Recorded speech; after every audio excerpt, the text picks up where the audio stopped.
Bonjour Daniel. Bonjour. Donc, je suis avec Daniel Cousin, ancien joueur de football professionnel. Merci Daniel déjà d'avoir accepté cet entretien. Avec plaisir. Daniel, tu as été alors tu es né le 7 février 1977, donc tu as 43 ans, tu es né à Libreville au Gabon et tu as été 17 ans professionnel. Oui, à peu près, ouais, 17 ans. Pour moi, je suis sur cette stat-là. Je n'ai pas trop compté, mais ouais, c'est à peu près ça. Donc ton début de carrière, tu commences à Martigues. À Martigues, oui, c'est ça. Parle-nous de ce club de Martigues. Je suis arrivé en 95, donc je venais d'un petit club de la région de Marseille qui s'appelle Michelis. J'ai été repéré par Paul Marchionni. Je ne sais pas si vous vous rappelez de Paul Marchionni, qui est un ancien joueur de Bastia. Il était recruteur à Martigues, donc voilà, j'ai intégré le centre de formation. J'ai fait mes 3 années stagiaires, mais j'ai pas signé mon premier contrat pro à Martigues. J'ai signé à Niort, au Chamois niortais. Donc à Martigues, tu restes pas mal, un petit peu. Tu fais 39 matchs, Ouais. un peu moins de 40. Et effectivement, tu signes ton premier contrat pro à Niort, où Niort évolue en Ligue 2. En Ligue 2, ouais. Parle-nous un petit peu de Niort. Je suis arrivé à Niort. Malheureusement, mon premier match en Ligue 2, j'ai eu une grave blessure. Ouais. Éloigné des terrains pendant 6 mois. Après, j'ai perdu un peu ma place. Je jouais un peu moins, mais ça a été une belle expérience quand même. Donc, j'ai fait pratiquement 2 ans. J'ai connu Albert Rust et Angel Marcos comme entraîneur. Ouais. Et voilà, après, au bout de 2 ans, j'ai pris la direction du Mans.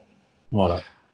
Là, Le Mans, où clairement ta carrière débute, même si à Niort tu as signé ton premier contrat pro. Donc c'est une fierté, c'est un club et une ville que tu gardes en mémoire, j'imagine.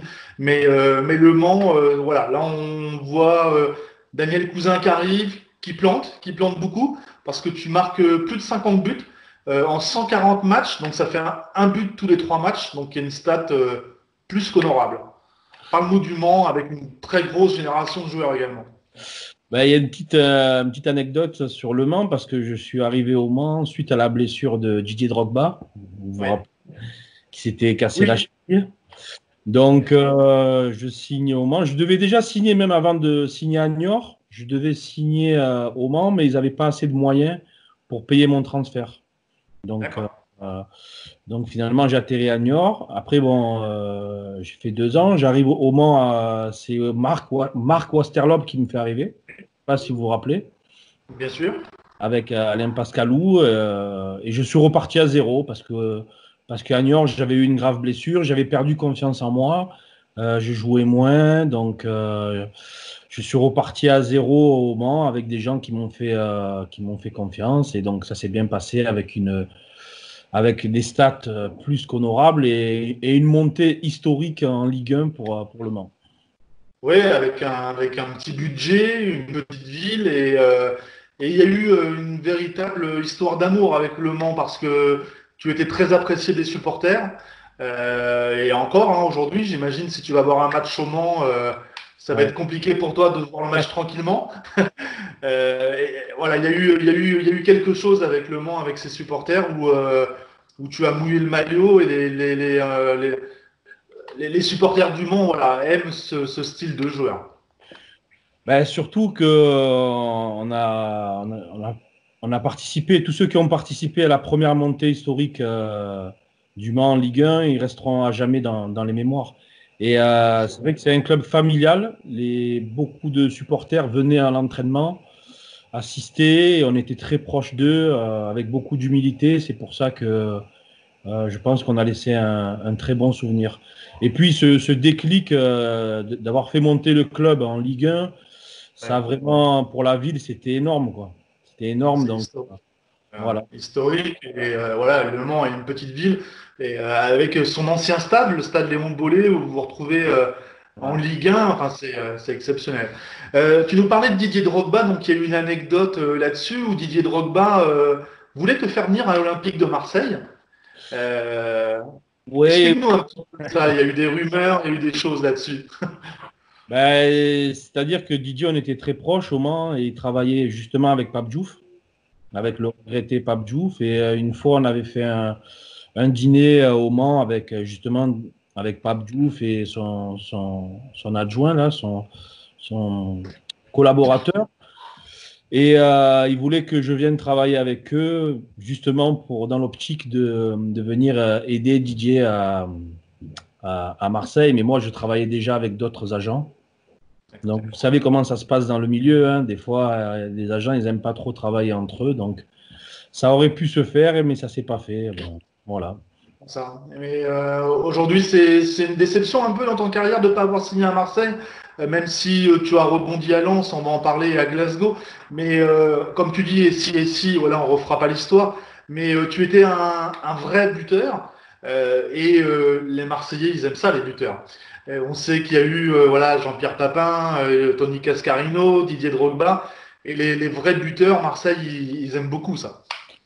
Oui, c'est clair. Ça reste un peu un regret parce que c'est mon club de cœur. Moi, j'ai grandi à Marseille. Et puis, bon, il y a des grands attaquants qui sont passés comme Papin ou Drogba ou même d'autres, mais je sais que j'aurais eu mon mot à dire, quoi. Par rapport à Ouais. d'autres attaquants qui sont passés par Marseille. Ça aurait Oui. pu, à un moment donné, oui, bon, ça aurait pu se faire à un moment donné, ça s'est pas fait, c'est un regret, mais bon, il faut avancer maintenant, ça fait partie du passé, et voilà, Oui, et puis tu signes pas à Marseille, mais tu vas à Lens, ce qui est voilà. aussi une grosse ville et une grosse ville de football, de passionnés, où là c'est deux très très grosses saisons que tu fais à Lens. Alors c'est un peu comme Le Mans, même si on va monter en standing. Lens, Ouais. alors, c'est pas une aussi grosse ville que Le Mans, mais c'est un stade mythique, des supporters et j'en passe. Et là, bah pareil, tu fais quasiment les mêmes stats, tu marques 41 buts en 134 matchs. Et pareil, tu es le chouchou des Lensois, quoi. Ben, ça s'est plutôt bien passé les 2 premières années, j'étais très bien accueilli, un public fantastique, un stade, une ville, c'est une petite ville de 30 000 habitants, mais tout le monde est au stade. Donc Ouais. c'est quand même incroyable. J'ai découvert la Coupe d'Europe et j'ai découvert l'exigence, une plus forte exigence au niveau des résultats. J'ai joué avec des grands joueurs comme Carrière, Jérôme Leroy ou même Hilton ou d'autres. Et voilà, après, vers la fin, ça s'est pas trop bien terminé parce que j'avais fait le souhait de partir. Oui. Voilà. Ma troisième année, ben, une petite anecdote aussi, je devais signer à Monaco et finalement, ça s'est pas fait. Ils avaient pris Frédéric Piquion, je ne sais pas si vous vous rappelez à l'époque. Oui, bien sûr, hein, Ouais. qui a joué Ben, en région parisienne. normalement, c'était moi en fait qui devais signer, donc D'accord. l'affaire ça a un peu capoté. Et donc les supporters, ils m'en ont un peu voulu. Ils m'en ont voulu les 6 derniers mois, donc ça s'est pas trop bien fini, mais je les comprends parce que quand on signe à Lens, quand on est joueur, eux ils n'arrivent pas à comprendre qu'un joueur quand il signe, il puisse pas voilà espérer rester toute sa vie dans le club. Mais C'est après, compliqué. voilà, le foot ça peut nous amener un peu partout. Mais sinon, c'est un super souvenir. Quand je regarde le parcours qu'on a fait, même bon, les buts que j'ai marqués, quand je revois les matchs, ça fait toujours beaucoup d'émotions. Tu joues la Coupe d'Europe là-haut, et puis c'est un but tous les 3 matchs, hein. Quasiment un but tous les 3 matchs. Donc tu fais partie des meilleurs buteurs du championnat de France à cette époque. Et du coup, direction Glasgow en Écosse, sur un beau contrat. On va pas dévoiler le contrat et les salaires, forcément, c'est pas le but, mais un beau contrat où tu signes dans un gros club. Pareil, alors tu es toujours parti, que ce soit Le Mans, même si c'était un petit stade, mais il y a eu toujours un stade rempli, des supporters, mais tu as toujours fait des clubs à supporters. Et là, direction Glasgow, où tu joues 44 matchs à Glasgow, et jusqu'à une finale, malheureusement, que tu joues pas, mais une finale de Coupe d'Europe. Parle-nous un petit peu de cette épopée à Glasgow. L'épopée de la Coupe d'Europe, ben, c'est clair, on fait une finale et j'étais un peu déçu parce que en demi-finale, je prends un carton rouge Ouais. qui est injustifié contre la Fiorentina et qui me fait louper la finale, mais ça reste un très beau souvenir, un très grand club. Et Glasgow, pour moi, ça a été un très très beau souvenir parce que j'ai découvert la Ligue des Champions. On jouait le haut tableau et c'est un club fabuleux. Parfois, il n'y a pas de mots à décrire ce qui se passe à Glasgow parce que surtout quand on fait le derby contre le Celtic, c'est quand même c'est incroyable. Mais c'était vraiment un très bon moment dans ma À carrière. Glasgow également, un titre au passage, on va bien le garder au chaud celui-là. Champion d'Écosse en 2009, donc important. Non, Et non, non, il y a une comment- erreur. On était ah, vice-champion. vice-champion. On a gagné Vice-champion. la Coupe d'Écosse. Voilà, la Coupe d'Écosse, autant pour moi, mais tu as été vice-champion. Champion. Ah, pas bon sur ce coup-là, Cyril. Voilà, Je peux excuser, c'est bon? pas grave, ça arrive.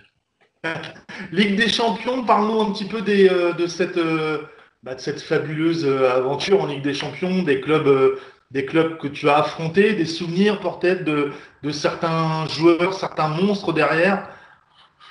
Alors, on était dans le groupe de Lyon et du Barça, donc on avait deux grosses équipes et ça a été un beau parcours, même si on n'était pas favori, c'est sûr, pour passer le premier tour. Mais c'est clair que de se retrouver face à des joueurs comme Messi ou Ronaldinho, c'était tout simplement fabuleux. Et aussi mon premier but en Ligue des Champions, même si j'aurais aimé que l'aventure des Rangers se poursuive, mais c'était fabuleux de jouer cette compétition qui est pour moi la plus belle compétition au monde. Alors, tu disais Messi, Ronaldinho pour les gens qui regardent les vidéos. Bon, voilà, hein, on n'a même pas besoin de dire le palmarès de ces joueurs. Mais toi alors qui étais attaquant, mais tu n'étais pas forcément en face à face avec eux. Mais est-ce que vraiment un Ronaldinho ou un Messi, c'est extraterrestre, quoi? C'est vraiment au-dessus ou explique-nous un petit peu la différence d'un joueur comme ça. La différence, c'est qu'ils sont imprévisibles, surtout Messi et Ronaldinho, qui sont très dribbleurs. Donc, on ne sait jamais vraiment ce qu'ils vont faire. Ils sont très difficiles à prendre au marquage. Et oui, ils sont au-dessus techniquement, ils sont au-dessus physiquement aussi. Bon, après, au Barça, ils avaient une grosse équipe, Oui. mais c'était les gars, clairement, que tu sentais qu'à tout moment, ils peuvent faire la différence. Et ça se sent même dès qu'ils prennent le ballon, on sent des gars qui veulent être décisifs. Alors, au marquage, Barcelone, ça devait être Puyol à l'époque, non? Ouais, il y avait Thuram et Puyol. Ça va. Plus de mal avec Thuram qu'avec Puyol. D'accord. Parce que Thuram est très dur sur l'homme. Ouais, oui, oui, oui. S'il pouvait mettre un petit taquet, n'hésitez pas. Ouais. Et voilà. Enfin, un petit ou un bon, les mollets devaient être chatouillés à la fin d'un match. Après, à un moment donné, comme moi j'étais assez grand et que je prenais beaucoup de ballons de la tête, que je faisais des déviations, après ils ont permuté, c'était plus. Au début j'étais sur Puyol, et après c'est Thuram qui est venu parce qu'il était un peu plus costaud et il avait une meilleure détente. D'accord. D'accord. Direction l'Angleterre pour partir après. Donc là, tu pars à Hull City, un club qui a faim, entre guillemets, qui a pas mal d'objectifs. Promu en première ligue, quoi, sa première année, Voilà. très difficile. Donc, bon, on peut se dire quand même les vérités en face, hein. Oui. Ça sert aussi à ça. Je pense que ça a été un choix plutôt contractuel que sportif. D'accord. C'est une déception dans ta carrière. Ben oui, parce que Glasgow, ils voulaient que je reste, et bon, mais ils n'étaient pas prêts à s'aligner contractuellement par rapport à Hull City qui me donnait 3 ans de contrat. Donc j'ai préféré aller à Hull City pour avoir un meilleur contrat. Je pense que sportivement, j'aurais mieux fait de rester à Glasgow. Alors, on retiendra néanmoins Hull City, on a dû t'en parler, mais de ce but Arsenal, dans ce premier but. Explique-nous un peu cette sensation et expliquer aux gens qui nous regardent ce but contre le gros Arsenal aussi, hein. Ben, on gagne en plus, on gagne à l'Emirates Stadium. Ouais. Donc, j'étais super content parce que Arsenal, on les voyait tout le temps jouer à la télé. Quand on est en France, on les voit tout le temps à la télé. Donc là, on se retrouve dans le stade et la motivation, elle était multipliée par 2, par 3 même. Et ce que j'avais pas trop aimé, c'est que l'attitude des joueurs d'Arsenal, c'était qu'au début du match, ils nous ont un peu sous-estimés. Et on leur a rentré dedans, en fait. On a pratiquement gagné tous nos duels. Et à la fin, je marque de la tête. Je me rappelle très bien qu'il y avait, c'était Galas qui était j'étais au marquage avec Galas et je pas, il y a un joueur qui lui dit de rester sur moi et lui il me laisse à peu près 1 mètre. Il me laisse à peu près 1 mètre et je pense qu'il a peut-être ben justement il pensait que j'allais pas la prendre. Et ben je l'ai pris, ça a fait but. Et voilà, on gagne. Ce stade. Fantastique souvenir. C'est le stade. Alors, tu en as fait des stades, hein, tu en as fait, mais c'est pour toi le plus beau stade que tu as fait dans ta carrière? Non, ouais, le Camp Nou, j'ai joué au Camp Nou, donc Camp Nou c'est fabuleux aussi, hein. Ah oui. Quand tu joues au Camp Nou, qu'est-ce que tu veux de plus pour un footballeur? J'ai l'impression C'est quand tu magnifique. joues là-bas que tu vois jamais le ballon, que le terrain il est tellement large parce que tu vois jamais le ballon, mais c'est impressionnant. Après, il y a le stade du Celtic aussi, qui est un très beau stade, là. Le Celtic, il y a pas mal de beaux stades dont j'ai joué, même le stade du Hertha Berlin aussi, on a joué au Hertha Berlin qui est magnifique. Le Vélodrome aussi? Le stade du Schalke 04 aussi qui m'a impressionné. Aussi, pareil, avec des stades bien remplis, une grosse ferveur, les supporters allemands, peu Ouais, importe qui en face, c'est plein. Le stade est plein à chaque fois. ouais. On va finir ton dernier club, un club un peu exotique. Tu finis en Grèce, je crois. Ouais, je finis en Grèce. Ouais, je finis en Grèce. Il y avait, je sais pas si vous vous rappelez, Tavlaridis, défenseur de Lille. Oui. Ouais, donc il m'appelle quand j'étais en Angleterre. Donc lui, il avait signé là-bas. Il voulait que je vienne renforcer l'équipe. J'étais pas trop pour venir en Grèce, mais bon, il m'a convaincu et finalement, j'ai signé en Grèce pour un dernier contrat européen. Donc, pas facile, le championnat grec, mais c'était une belle expérience aussi. Un très beau pays. Oui, ben, j'imagine ouais, pour ta famille que c'était aussi une fin sympa de finir en Grèce, au bord de la mer. Enfin, voilà, c'est plutôt sympa. J'étais à 80 km de la mer. J'étais plutôt D'accord. à Rissas. C'est pas loin de Thessalonique, mais c'est pas vraiment au bord de la mer. C'était pas au bord de la mer. Donc voilà pour ta carrière de joueur dans tes différents clubs. Je voulais qu'on finisse l'interview avec toi, Daniel, sur le Gabon, parce que tu as représenté le Gabon en tant que joueur déjà et entraîneur. Et bah voilà, pour tout joueur international, c'est une fierté, j'imagine, de jouer pour son pays. Donc au Gabon, tu as eu 55 sélections avec le Gabon et tu as marqué 12 buts. Tu as été plusieurs fois capitaine de cette sélection avec un beau parcours en Cannes. Parle-nous un petit peu de cette sélection et de ton parcours surtout. Ben, je garde aussi de bons souvenirs, mais je ne suis pas souvent, quand j'étais jeune, je ne suis pas souvent allé en sélection parce que je privilégiais aussi ma carrière. Ouais. Notamment quand j'étais au Mans, quand je suis reparti à zéro, les dirigeants n'étaient pas trop pour que je rejoigne souvent la sélection. Donc, j'ai fait pratiquement 5 ans sans aller en sélection. C'est justement quand Alain Giresse a repris l'équipe. Oui, Je suis revenu au moment où Alain Giresse a repris l'équipe parce que, bon, au niveau de l'organisation aussi au Gabon, c'était pas très professionnel. Donc, j'avais privilégié beaucoup mon club. Mais oui. on a fait un très beau parcours parce que Giresse, il a fait un gros travail. Il est arrivé, il a remis beaucoup d'ordre et ça fait vraiment du bien à l'équipe nationale. Et c'est à partir de là qu'on a commencé à enchaîner, pas de grands résultats, mais de bons résultats satisfaisants. Ouais, en 2012, vous atteignez les quarts de finale de la CAN quand même, hein, en 2012. Hein. Et on se fait éliminer au penalty contre le Mali. Ouais. Parle-nous un petit peu aussi de ta période de sélectionneur, parce que tu as été sélectionneur du Gabon pendant une grosse année, septembre 2018 à mars 2019, donc c'est plutôt récent. Ben oui, j'ai été nommé sélectionneur en septembre, ouais, septembre 2018. Oui, J'étais manager général et en fait, d'accord. il voulait mettre le père de Pierre-Emerick Aubameyang comme sélectionneur, donc il a décliné l'offre. Donc, ben, du coup, ils se sont rabattus sur moi. J'ai pris la sélection à mi-chemin des éliminatoires. C'était pas facile parce que l'équipe avait des résultats très moyens. Donc, on a fait 4 matchs. 4 matchs, on a 2 victoires, un perdu et un nul.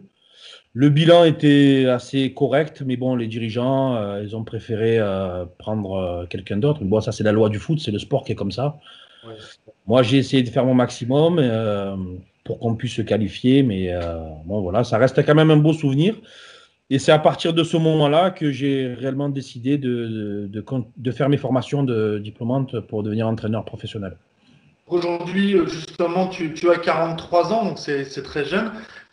Où est-ce que tu vis, là où tu nous parles, par exemple? Je Tu es où? suis à Roquefort-la-Bédoule, moi, juste à côté de Marseille. D'accord, juste à côté de Marseille. Et donc, ta reconversion, clairement, tu la souhaites vraiment dans le football à entraîner? Je pense que dans la vie, il faut faire ce qu'on sait faire, hein. Toute ma vie, ça a été le football, ça a été le foot. Je ne peux pas du jour au lendemain devenir un cuisinier ou un musicien.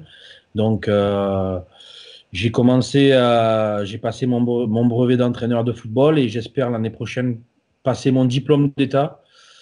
Et pourquoi pas un jour travailler dans un club pro comme Le Mans ou peut-être à Lens, je ne sais pas, on verra. En tout cas, c'est mon souhait. Et j'aime bien les jeunes, j'aime bien les jeunes, donc pourquoi pas m'attaquer à la formation.